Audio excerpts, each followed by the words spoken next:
the moment we think this Blue Jays team is going to fall apart and die and just lose a ton of games the rest of the way, they show us something like this. Down 8-2 in the 9th inning, the Jays score 7, and they walk it off against the Tampa Bay Rays and just about destroy the playoff hopes for the Tampa Bay Rays. Coming into the game, they were 5.5 back of the Oakland Athletics for the second wild card spot. And with Oakland absolutely clobbering the LA Angels 21-3, the Rays had to win to keep that momentum going and to at least keep pace. Barely hanging on to their playoff hopes, but it's still there barely. Now, it started off pretty darn good for the Jays. Bottom 2. First off, Randall Grichuk gets on, and, hey, with Rowdy Tellez up with a guy at second base, you're looking for an RBI here. And what does Rowdy Tellez do, guys?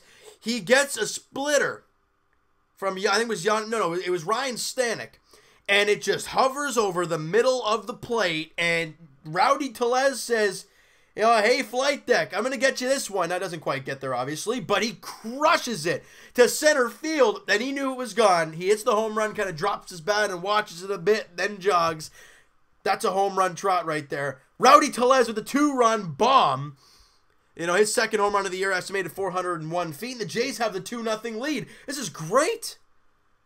Top 4, though, Tommy Pham triples to center field. Danny Duffy comes in to score. Then Joey Wendell doubles to right field. Pham comes in to score. We're tied at 2.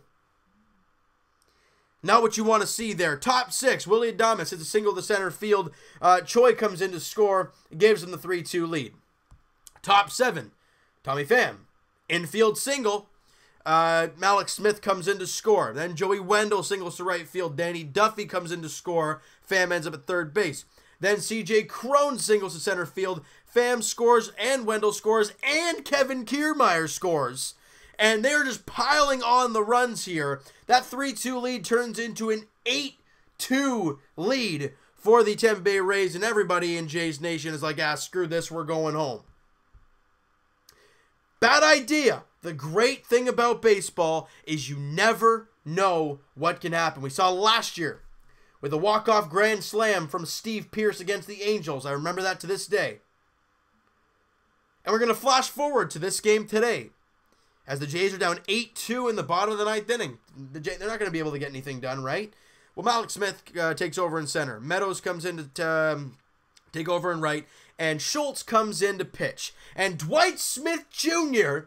comes in and doubles to center field to lead off the inning. But you're down 8-2. Hey, leadoff double. There you go.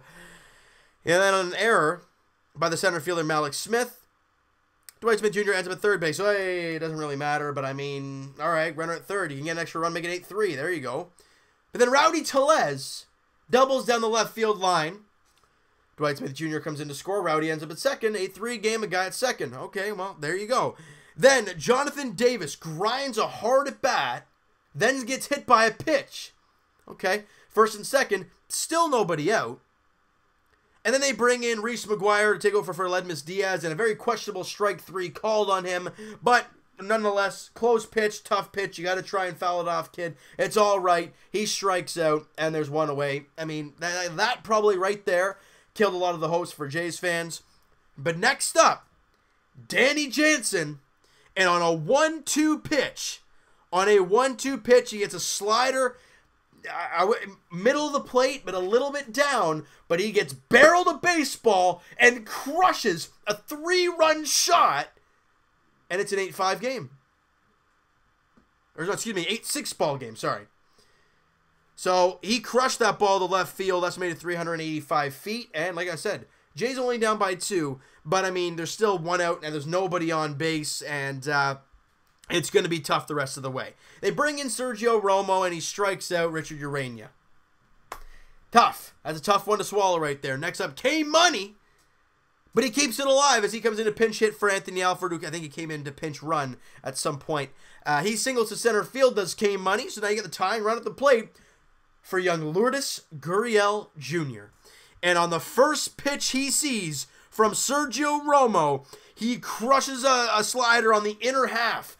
You know what? This is what I mean when he's such a great hitter.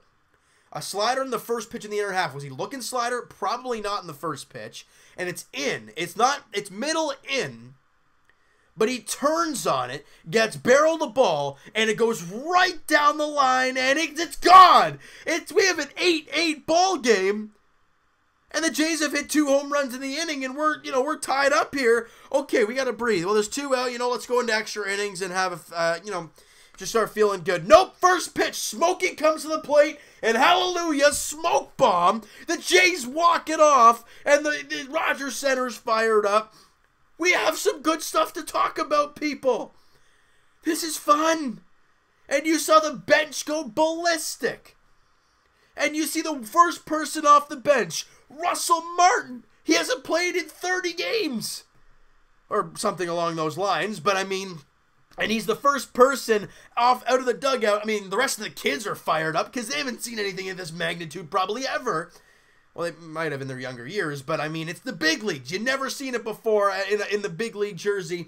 And what a moment for the youngsters. What a moment for Justin Smoke getting his 25th home run on the walk-off shot from former big-time closer Sergio Romo. And the Blue Jays win 9-8. They get that 7-run 9th inning. And they pretty much crush the hopes of Tampa Bay Rays fans and the Tampa Bay Rays, period. Because with this loss, with 10 games remaining, they're now 6.5 back. That hurts. Now, being 5.5 is still a tough stretch in itself, but that right there, you lost a game in games played, and you lost a game in the standings too. That pretty much seals the deal in my eyes for the Tampa Bay Rays. The Blue Jays play spoil, and they have won, guys, 5 of their last 6 games. They're playing some good ball, and the funny thing is, guys, and this is what happens with a young team. You play yesterday against the Baltimore Orioles, you get 1 solo home run on 4 hits. Nothing. Today, they pretty much wait to the 9th inning, but the bats get cooking, you have some good at-bats, and then you walk it off.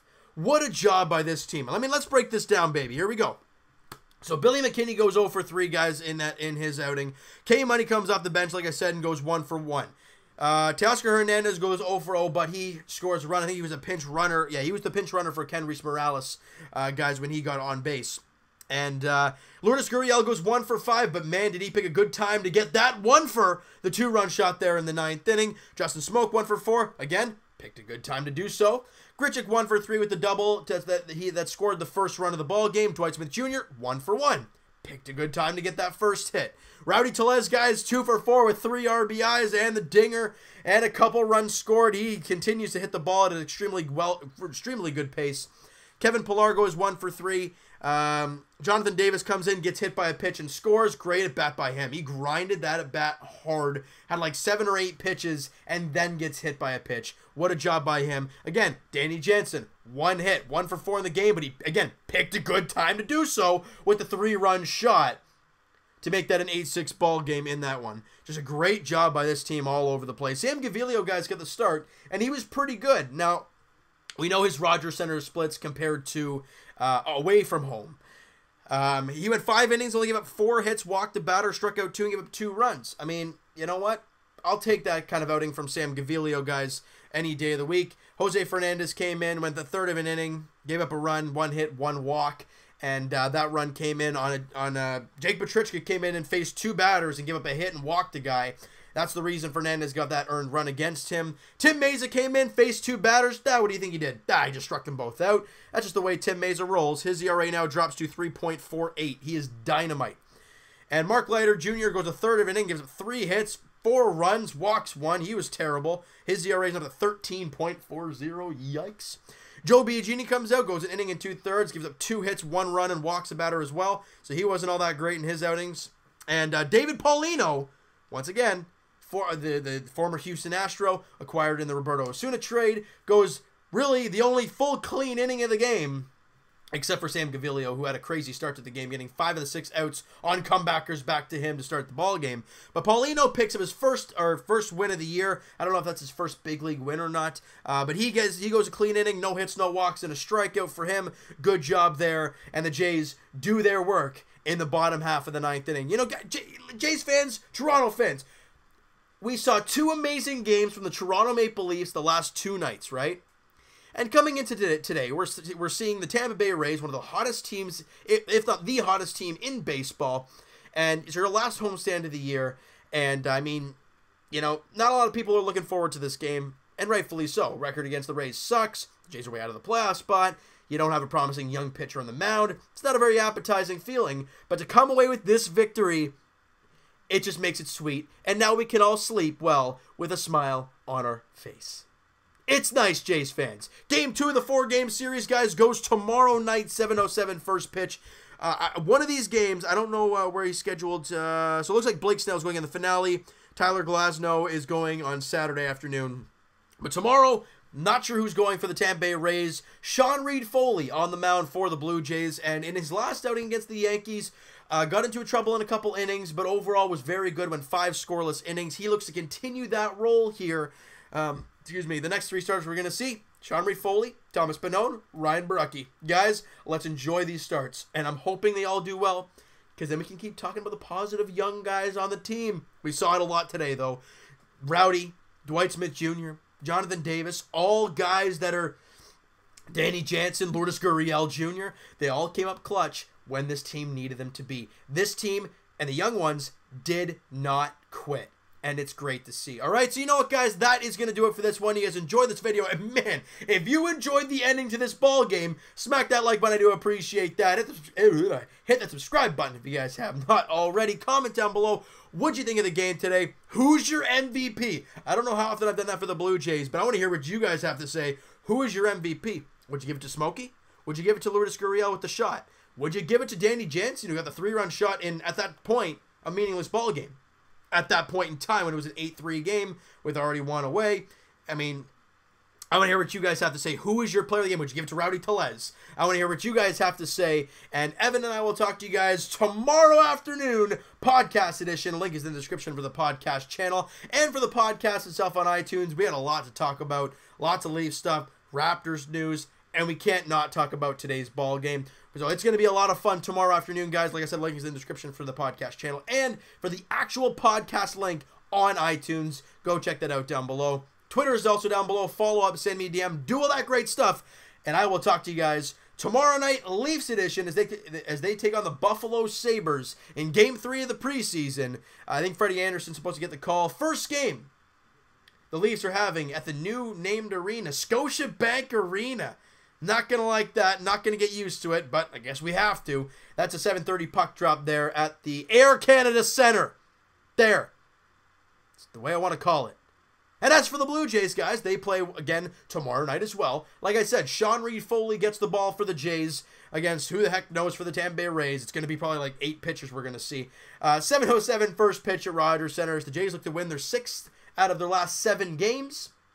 And they look to win back-to-back games against the Tampa Bay Rays and pretty much crush their playoff hopes even more and see a good start from Sean Reid-Foley. Like I said, 7:07 first pitch at Rogers Center. We'll talk to you guys then.